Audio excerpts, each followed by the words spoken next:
মধ্যরাতে ভয়াবহ দুর্ঘটনা, ভেঙে পড়ল নির্মীয়মান বহুতল, উদ্ধার করা হয়েছে 10 জনকে। রাত ভোর চলছে উদ্ধার কার্য।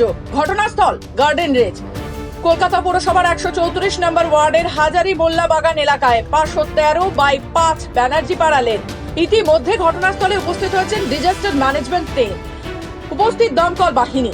সূত্রে খবর, রাত 12টার কিছু আগেই ঘটে এই দুর্ঘটনা।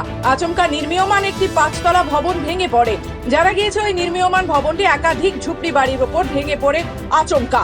স্বাভাবিকভাবেই আতঙ্ক বাড়ছে হতাহতের সংখ্যা নিয়ে। শেষ পাওয়া খবর অনুযায়ী এই বিপর্যয়ের কারণে জখম বহু মানুষ।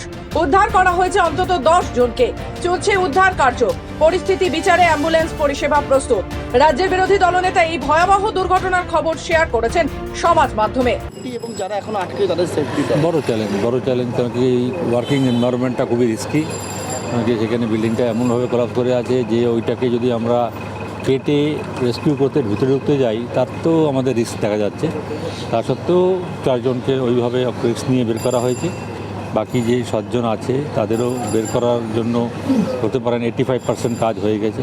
ববি হাকিম, এলাকার বিধায়কও ববি হাকিম, তো উনি নিশ্চয়ই এখানে ওনাকেও জবাব দিতে হবে যে এখানে ইলিগ্যাল কনস্ট্রাকশন সাধারণ মানুষ বলছে, স্থানীয় বাসিন্দারা বলছে। তো স্থানীয় বাসিন্দা নিশ্চয়ই মিথ্যে কথা বলবেন না। এবং এখানে কিন্তু একটা সঠিক পরিসংখ্যানও আসতে হবে, কারণ পশ্চিমবঙ্গে বিশেষ করে কলকাতায় আমরা দেখেছি, সে গার্ডেন রিচ এলাকা বলুন বা তপসি, আতিল জলাই, কিছু কিছু জায়গাতে এত ইলিগ্যাল, এত অবৈধ কনস্ট্রাকশন, কোনো রুলস রেগুলেশনস কিচ্ছু মানে না। কলকাতা পুলিশ কর্পোরেশন কেন কিছু বলছে না? এইভাবে আর কত মানুষকে প্রাণ হারাতে হবে বা আহত হতে হবে, কত মানুষকে আজকে সংখ্যায় দিন কাটাতে হচ্ছে। এখনও অনেক মানুষ ভেতরে নিচে এই বিল্ডিংয়ের নিচে ফেসে আছে।